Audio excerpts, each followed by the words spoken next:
Lesson 5. The Dangers of Sentimentality.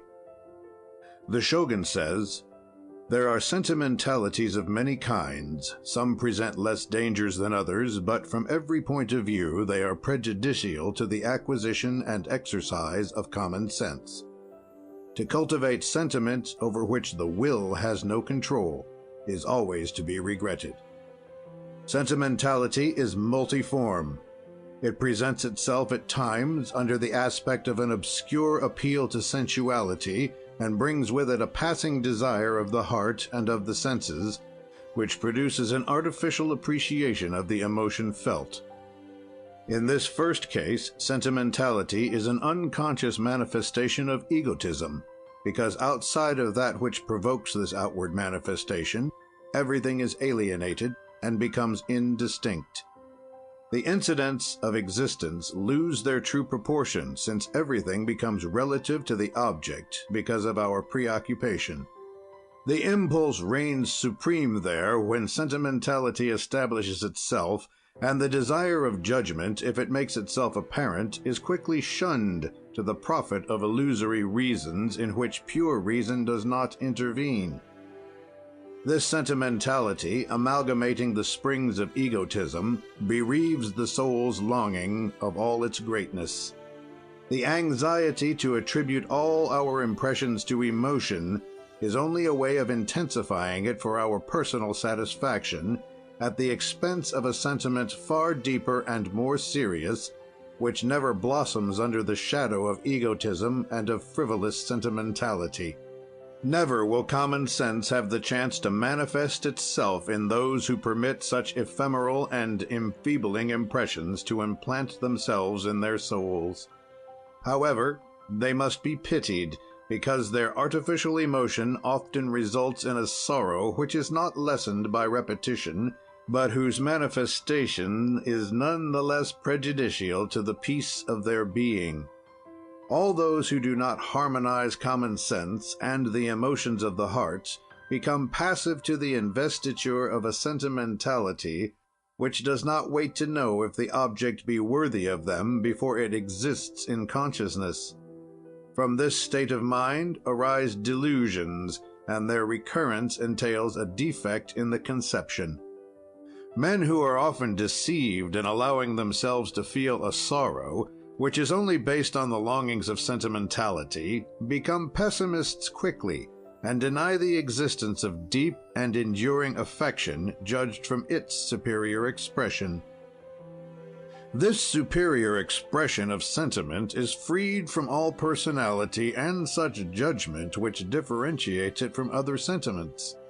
If we wish to appeal to common sense, we should acknowledge too often that in the search for expansion we have only recognized the opportunity to satisfy the inclination which urges us to seek for pleasure. Sentiment reasons and is capable of devotion. Sentimentality excludes reflective thought and ignores generosity. We are capable of sacrificing ourselves for sentiment. Sentimentality exacts the sacrifice of others. Therefore, profiting by the principles already developed, he who cultivates common sense will never fail to reason in the following manner. Opening the symbolic fan, he will encounter after perfection the memory which will suggest to him the recollections of personal and strange experiences, and he will record this fact. Abnegation is rarely encountered. The inclination of our thoughts will suggest to us the difficulties there are in searching for it. Deduction will acquaint us with the temerity of this exaction, and precaution will attract our thoughts to the possibility of suffering which could proceed from disillusion. Following this, reasoning and judgment will intervene in order to hasten the conclusion formulated by common sense. It follows, then, that abnegation being so rare, common sense indicates to me that it would be imprudent for me to allow my happiness to rest upon the existence of a thing so exceptional. For this reason, this sentimental defect will find common sense armed against this eventuality. There is another form of sentimentality not less common. It is that which extends itself to all the circumstances of life and transforms true pity into a false sensibility, the exaggeration of which deteriorates the true value of things. Those who give publicity to this form of sentiment are agitated, or imagine themselves to be agitated, as profoundly on the most futile of pretexts as for the most important cause. They do not think to ask themselves if their ardor is merited. Also, every such experience, taking out of them something of their inner selves, leaves them enfeebled and stranded. Every excursion into the domain of sentimentality is particularly dangerous, for tourists always fail to carry with them the necessary coinage which one calls common sense. After having put ourselves on guard against the surprises of mental exaggeration, Yoritomo warns us of a kind of high, respectable sentimentality which we possess, that is none the less censurable because under an exterior of the purest tenderness it conceals a profound egotism. It concerns paternal love, from which reasoning and common sense are excluded. "Nothing," said he, "seems more noble than the love of parents for their children, and no sentiment is more august when it is comprehended in all its grandeur. But how many people are apt to distinguish it from an egotistical sentimentality? I have seen some mothers oppose the departure of their sons, preferring to oblige them to lead an obscure existence near to them, rather than impose upon themselves the sorrow of a separation. These women do not fail to condemn the actions of others who, filled with a sublime abnegation, allow their children to depart, hiding from them the tears which they shed, because they have the conviction of seeing them depart for the fortune and happiness which they feel themselves unable to offer them. Which of these are worthy of admiration? Those who condemn their children to a life of mediocrity in order to obey an egotistical sentimentality? Or those who, with despair in their hearts, renounce the joy of their presence and think only of their own grief in order to build upon it the happiness of their dear ones? The common sense of this latter class, inspiring in them this magnificent sentiment, and forcing them to set aside a sentimentality which is in reality only the caricature of sentiment, has permitted them to escape that special kind of egotism which could be defined thus: the translation of a desire for personal contentment. Ought we then to blame others so strongly? It is necessary, above all, to teach them to reason about the ardor of their emotions, and only to follow them when they find that they are cleansed from all aspiration which is not a pledge of devotion. Now the Shogun speaks to us with that subtlety of analysis which is characteristic, and refers to a kind of sentimentality the most frequent and the least excusable. There are, he tells us, a number of people who, without knowing that they offend common sense in a most indefensible manner, invoke sentimentality in order to dispense with exercising the most vulgar pity to the profit of their neighbor. A prince, he continues, possessed a large tract of land which he had put under grain. For the harvest, a large number of peasants and laborers were employed, and each one lived on the products of his labor. But a prolonged drought threatened the crop, so the prince's overseer dismissed most of the laborers, who failed to find employment in the parched country. Soon hunger threatened the inmates of the miserable dwellings, and sickness, its inseparable companion, did not fail to follow. Facing the conditions, the prince left, and had it not been for 2 or 3 wealthy and charitable people, the laborers would have starved to death. This pitiful condition was soon changed, abundance replaced famine, and the master returned to live in his domain. But amazement followed when he addressed his people as follows: Here I am, back among you, and I hope to remain here a long time. If I left you, it was because I have so great an affection for all my servants, and because even the bare thought of seeing them suffer caused me unbearable sorrow. I am not among those who are sufficiently hard-hearted to be able to take care of sick and suffering people, and to be a witness of their martyrdom. My pity is too keen to permit of my beholding this spectacle. This is why I had to leave to others less sensitive the burden of care which my too tender heart was unable to lavish on you. And that which is more terrible is that this man believed what he said. He did not understand the monstrous rent which he made in the robe of common sense by declaring that he had committed the vilest act of cruelty due to excessive sensitiveness, since it represented a murderous act of omission. Examples of this form of sentimentality are more numerous than we think. There exist people who cover their dogs with caresses, gorging them with dainties, and will take good care not to succor the needy. Others faint away at the sight of an accident, and never think of giving aid to the wounded.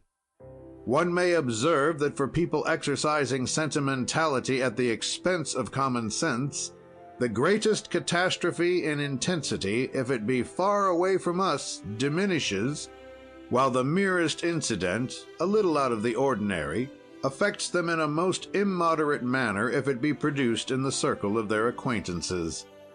It is needless to add that if it touches them directly, it becomes an unparalleled calamity. It seems that the rest of the world must be troubled by it. This propensity toward pitying one's self unreasonably about little things which relate to one directly, and this exaggerated development of a sterile sentimentality are almost always artificial, and the instinct of self-preservation very often aids in their extermination. Among my old disciples, pursues the Shogun, I had a friend whose son was afflicted by this kind of sentimentality. The sight of blood made him faint, and he was incapable of aiding anyone whomsoever.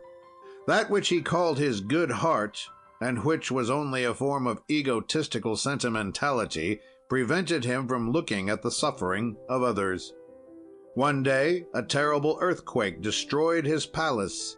He escaped, making his way through the ruins and roughly pushing aside the wounded, who told about it afterward. I saw him some days after. Instead of reproaching him severely for his conduct, I endeavored to make him see how false was his conception of pity, since not only had he not fainted at the sight of those who, half dead, were groaning, but he had found in the egotistical sentiment of self-preservation the strength to struggle against those who clung to him, beseeching him for help. I demonstrated to him the evident contradiction of his instinctive cruelty to the sentimentality that it pleased him to make public. I made an appeal to common sense, in order to prove to him the attitude which he had until then assumed, and I had the joy of seeing myself understood. My arguments appealed to his mentality, and always afterward, when he had the opportunity to bring puerile sentimentality and common sense face to face, he forced himself to appeal to that quality which, in revealing to him the artifice of the sentiment which animated him, cured him of false sensibility, which he had displayed up to that time. Sentimentality is in reality only a conception of egotism under the different forms which it adopts. Yoritomo proves it to us again in speaking of the weakness of certain teachers who, under the pretext of avoiding trouble, allow their children to follow their defective inclinations. It is by an instinctive hatred of effort that parents forbid themselves to make their children cry when reprimanding them, said he. If the parents wish to be sincere to themselves, they will perceive that the sorrow in seeing their children's tears flow plays a very small part in their preconceived idea of indulgence. It is in order to economize their own nervous energy or to avoid cleverly the trouble of continued teaching, that they hesitate to provoke these imaginary miseries, the manifestation of which is caused by the great weakness of the teachers. Common sense, nevertheless, ought to make them understand that it is preferable to allow the little ones to shed a few tears, which are quickly dried, rather than to tolerate a deplorable propensity for these habits, which later in life will cause them real anxiety. And the philosopher concludes, a very little reasoning could suffice to convince one of the dangers of sentimentality, if the persons who devote themselves entirely to it consented to reflect by frankly agreeing to the true cause which produces it. They would discover in this false pity the desire not to disturb their own tranquillity. They would also perceive that in order to spare themselves a few unpleasant moments in the present, they are preparing for themselves great sorrow for the future. In parental affection, as in friendship, or in the emotions of love, sentimentality is none other than an exaggerated amplification of the ego. If it be true that all our acts, even those most worthy of approbation, can react in our personality, at least it is necessary that we should be logical, and that in order to create for ourselves a partial happiness, or to avoid a temporary annoyance, we should not prepare for ourselves an existence outlined by deception and fruitless regrets. Sentimentality, and its derivatives, puerile pity and false sensitiveness, can create illusion for those who do not practice the art of reasoning. But the friends of common sense do not hesitate to condemn them for it. In spite of the glitter in which it parades itself, sentimentality will never be anything but the dross of true sentiment. End of chapter 5.